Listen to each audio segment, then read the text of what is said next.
تو سب سے پہلے ہم ادا جعفری کا تعارف بیٹا پڑھیں گے، کتاب سے ہم پڑھتے ہیں تاکہ لفظ و لفظ آپ کو اچھے طریقے سے بات سمجھ آ جائے۔ تو میں نے آپ کے سامنے ان کا نیم لکھا ہوا ہے، ادا جعفری، اور بہت سارے اسٹوڈنٹ یہاں پر غلطی یہ کرتے ہیں کہ شاعر کا تعارف یہاں پر بھی شاعر لکھتے ہیں، جبکہ یہ ادا جعفری جو ہے وہ شاعرہ ہیں۔ تو بعض بچے ان کے صرف نام سے ہی دھوکہ کھاتے ہیں کہ یہ شاید کوئی شاعر ہیں، تو یہ شاعرہ مصنفہ ہیں۔ ادا جعفری 1924 میں پیدا ہوئیں، اور کہاں پیدا ہوئیں؟ ہندوستان میں بدایون کے اندر۔ بدایون یہ ایک مشہور و معروف اور ایک علمی شہر ہے۔ والد کا نام مولوی بدر الحسن تھا۔ تو ہمارے سامنے میں آپ کو بتاتا ہوتا ہوں کہ تعارف میں سے MCQs ہوتے ہیں۔ سب سے پہلے یہ کہ ادا جعفری کب پیدا ہوئیں؟ 1924 میں، اور کہاں پیدا ہوئیں؟ بدایون میں پیدا ہوئیں۔ والد کا نام کیا ہے؟ مولوی بدر الحسن۔ ان کا اصل نام عزیز جہاں ہے، یعنی کہ ادا جعفری کا اصل نام عزیز جہاں ہے، اور مشہور کلمی نام جو ہوتا ہے، شاعر ایک کلمی نام سے مشہور ہو جاتا ہے، اصل نام کا بہت کم لوگوں کو پتہ ہوتا ہے۔ تو یہ بھی ایک بورڈ کا MCQs ہے کہ ادا جعفری کا اصل نام کیا ہے۔ یہ مختلف بورڈز میں ریپیٹ ہوتا رہتا ہے، تو آپ اس کو اچھے سے انڈرلائن کر لیں۔ ادا تخلص اختیار کیا، یعنی ادا کیا ہے؟ تخلص ہے، اور میں آپ کو کئی دفعہ بتا چکا ہوں کہ یہ علامت تخلص کے اوپر ضرور لگاتے ہیں۔ ادا تخلص اختیار کیا، وطن کی نسبت سے ادا بدایونی بھی کہلائیں۔ تو یہ ادا جعفری بھی ہیں۔ جعفری کیوں ہیں؟ آگے ہم ان کی نسبت کو پڑھیں گے، کیونکہ نور الحسن جعفری صاحب سے ان کی شادی ہوئی، تو اس وجہ سے یہ پھر ادا جعفری ہو گئیں، اور بدایونی، ادا بدایونی کے نام سے بھی یہ مشہور ہیں۔ نور الحسن جعفری سے شادی ہو گئی تو ادا جعفری ہو گئیں۔ تقسیم کے بعد مطلب تقسیم پاکستان، تقسیم ہندوستان کہہ لیں آپ، پاکستان بننے کے بعد ان کا خاندان پاکستان آ گیا۔ ان میں شعر گوئی کی امنگ کہتے ہیں امید کو، کرن کو، اور فطری صلاحیت موجود تھی، یعنی فطرتاً ایک صلاحیت ہوتی ہے کہ بعض بچوں میں کھیل کی طرف توجہ زیادہ ہوتی، بعض میں پڑھائی کی طرف زیادہ ہوتی، بعض میں ہاتھ سے کوئی کام کرنے، لکھنے، کوئی نقشے وغیرہ بنانے، تصاویر بنانے کی صلاحیتیں ہوتی ہیں۔ تو جو ایک فطرتاً صلاحیت ہوتی ہے، تو شعر گوئی کا مطلب ہے شعر کہنا، تو شاعری کی جو صلاحیت ہے ان میں فطری طور پر موجود تھی۔ نظم نگاری سے شاعری کی ابتدا کی، پھر غزل کہنے لگیں۔ ابتدائی دور میں اثر لکھنوی، یہ ایک شاعر ہیں، بہت مشہور شاعر، اثر لکھنوی سے بعد ازاں اس کے بعد اختر شیرانی سے اصلاح لی۔ اختر شیرانی بھی ایک شاعر ہیں، ان سے انہوں نے پھر شاعری میں اصلاح لی ہے۔ ادا جعفری کی پہلی غزل رسالہ رومان میں شائع ہوئی۔ تو یہ پچھلے سال بورڈ میں MCQs آیا ہے کہ ادا جعفری کی پہلی غزل کون سے رسالے میں شائع ہوئی؟ رسالہ رومان۔ تو اس کو بھی آپ بیٹا انڈرلائن کر لیں۔ ان کی غیر معمولی شعری صلاحیتوں کا اعتراف کرتے ہوئے اکادمی ادبیات پاکستان مطلب اکیڈمی آف ادبیات، جہاں پر مصنفین اور شعراء کو آزادی ہوتی ہے کہ وہ اپنی تصانیف، اپنی شاعری کر کے، وہ غزل نظم لکھ کر وہ اسے اکیڈمی آف پاکستان کے اندر جو ہے وہ جمع کروا دیتے ہیں، اور پھر وہاں سے موضوع مقامات پر موضوع برمحل جو ہے وہ شائع کی جاتی ہیں، کسی موضوع موقع کے اوپر ان کو شائع کیا جاتا ہے۔ تو یہ اکیڈمی ادبیات آف پاکستان جو ہے یہ اسلام آباد کے اندر موجود ہے، اور وہاں پر شعراء کو رجسٹرڈ کیا جاتا ہے، مصنفین کو رجسٹرڈ کیا جاتا ہے، اور ان سے تصانیف وغیرہ لکھوائی جاتی ہیں۔ انہیں کمال فن ایوارڈ دیا گیا ہے۔ انہیں ادب میں حسن کارکردگی کا صدارتی تمغہ بھی مل چکا ہے۔ صدارتی تمغہ کہتے ہیں انعام کو، حسن کارکردگی، اچھی کارکردگی کی بنا پر انہیں تمغہ بھی مل چکا ہے۔ ان کی غزلوں میں تغزل کے عناصر، یہ ہمارا شاعری تعارف ہے، ٹھیک ہے۔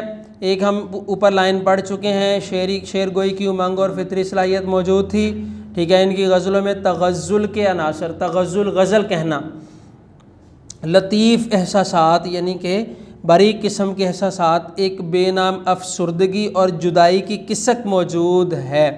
تو یہ کیا ہے؟ یہ ٹرمز ہیں جو شاعر لکھتے ہیں، جب شاعری کرتے ہیں، غزلیات لکھتے ہیں تو ان میں موجود ہوتی ہے بے نام افسردگی سی اور جدائی کی کسک۔ تو یہ جو جن لوگوں کو شوق ذوق ہوتا ہے، شاعری کی طرف لگن ہوتی ہے، ان کو یہ بات سمجھ میں آتی ہے، جدائی کی کسک موجود ہے۔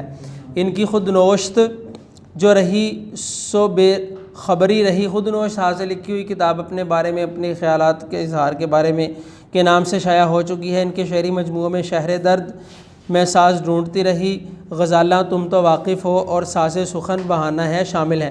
ان کی شاعری کا کلیات بھی شائع ہو چکا ہے۔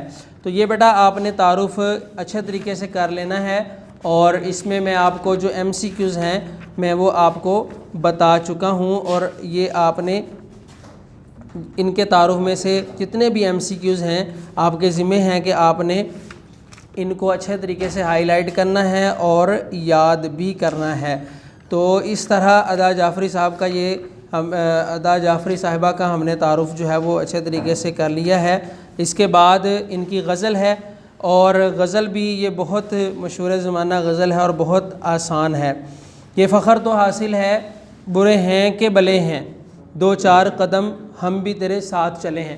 اچھا، بعض ایڈیشنز میں جو پرانی بکس ہیں آپ کے پاس ادا جعفری کی وفات نہیں لکھی ہوئی، اور جو نیو ایڈیشن ہے 2019-20 والا جو کتاب پنجاب کیروکلم نے شائع کی ہے، اس میں ان کی ڈیتھ بھی ہے 2015 میں، 12 مارچ 2015 کو ان کی وفات ہوئی ہے۔ تو جن بچوں کے پاس ان کی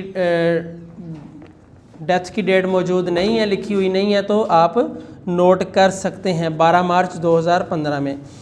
یہ فخر تو حاصل ہے برے ہیں کہ بھلے ہیں، دو چار قدم ہم بھی تیرے ساتھ چلے ہیں۔ فخر کہتے ہیں اعزاز کو، برا ہونا بھلے نیک بہتر، ٹھیک ہے، نکمے کی الٹ، برے ہونا نکمہ ہونا، ٹھیک ہے، برائی کا ہونا، بھلے ہونا بھلائی کا ہونا، اچھائی کا ہونا۔ دو چار قدم، تو یہ ایک محاورہ ہے، دو چار قدم چلنا مطلب زندگی کا کچھ عرصہ، دو چار قدم ہم بھی تیرے ساتھ چلے ہیں، ٹھیک ہے۔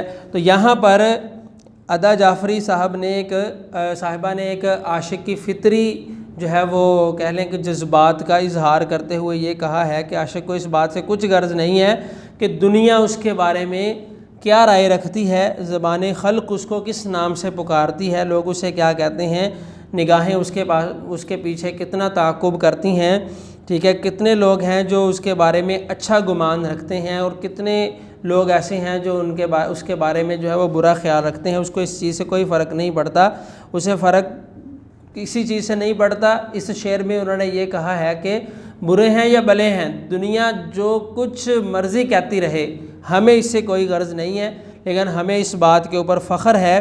اسے یہاں پر ایک عاشق کا درد بیان کرتے ہوئے وہ اپنے محبوب کے بارے میں اس کو جتاتے ہوئے کہتی ہیں کہ ہمیں تو صرف اس بات کا پتہ ہے کہ جو عرصہ تمہارے ساتھ ہم نے گزارا ہے وہی ہماری زندگی کا مقصد اور حاصل ہے۔ ہم اپنے لیے ان چند قدموں کو قابل فخر سمجھتے ہیں، اعزاز سمجھتے ہیں اور قابل توقیر مانتے ہیں، ٹھیک ہے۔ کتنے پرکیف تھے وہ دن جانا، تیرے پہلو میں جب رہا کرتے تھے۔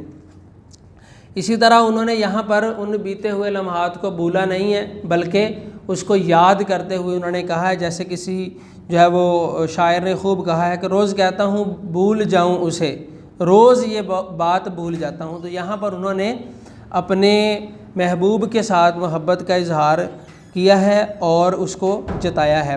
اس کے بعد بیٹا جو دوسرا شعر ہے، جلنا تو چراغوں کا مقدر ہے ازل سے، یہ دل کے کنول ہے کہ بجھے ہیں نہ جلے ہیں۔ تو یہاں پر اس کے پہلے مشکل الفاظ معنی سمجھ لیجئے۔ جلنا، چراغ جلتا ہے نا، جلنا، ٹھیک ہے۔ چراغ کہتے ہیں لیمپ کو، دیے کو، جو دیا ہوتا ہے۔ مقدر کہتے ہیں قسمت کو، نصیب کو۔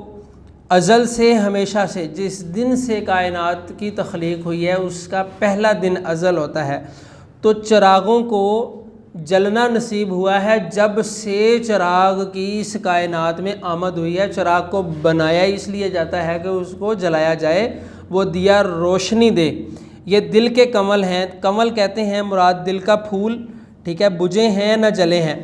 تو یہاں پر انہوں نے ایک مثال دی ہے اور پھر اس مثال کے اوپر اپنے دل کی کیفیت کو بیان کرنے کی کوشش کی ہے۔ انہوں نے یہ کہا ہے، شاعرہ نے یہ کہا ہے کہ جب خالق کائنات نے اس زمین اور آسمان کو پیدا کیا، اس میں جو کچھ ہے سب کچھ اللہ تبارک و تعالیٰ نے ایک خاص ترتیب کے ساتھ پیدا کر دیا، تو اللہ نے چراغ کو بھی تخلیق فرمایا۔ حقیقی تخلیق ہر ایک چیز اللہ تعالیٰ کی ہے۔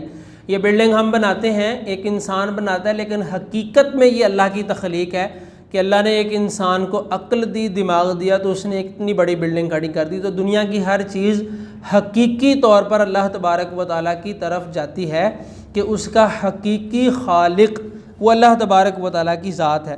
تو اللہ تعالیٰ نے چراغ کو تخلیق فرمایا اور اس کے مقدر میں کیا کر دیا؟ جلنا لکھ دیا۔ تو گویا چراغ جب سے اس کو بنایا گیا ہے وہ جل رہا ہے اور روشنی کا امین قرار پایا ہے کہ وہ روشنی دیتا ہے۔ چراغ جب بھی جلتا ہے تو وہ روشنی دیتا ہے۔ تو اس لیے شاعرہ کہتی ہیں کہ چراغ تو جل کر اپنا مقصد حیات جو ہے وہ پا لیتا ہے۔ چراغ جلتا ہے، دنیا کو روشنی دیتا ہے، ساری دنیا کو روشن کر دیتا ہے۔ پروانے اس کے گرد جمع ہو جاتے ہیں اور اپنی جانوں کا نذرانہ پیش کرتے ہیں۔ تو ہے مسافر شب خود چراغ بن اپنا، کر اپنی رات کو داغ جگر سے نورانی۔ تو یہ بھی شاعر نے ایک بات کہی ہے۔ تو دوسرے مصرے میں جو شاعرہ نے یہ کہا ہے کہ ایک عاشق کا جو دل ہے، اس دل میں جو آرزویں ہیں، تمنائیں ہیں، خواہشات ہیں، تو دل کا کنول اس کو کہا ہے۔ کنول کا ایک پھول ہوتا ہے جو ایسے پانی کے اوپر خوبصورتی کے ساتھ پھیلتا ہے، کھلتا ہے۔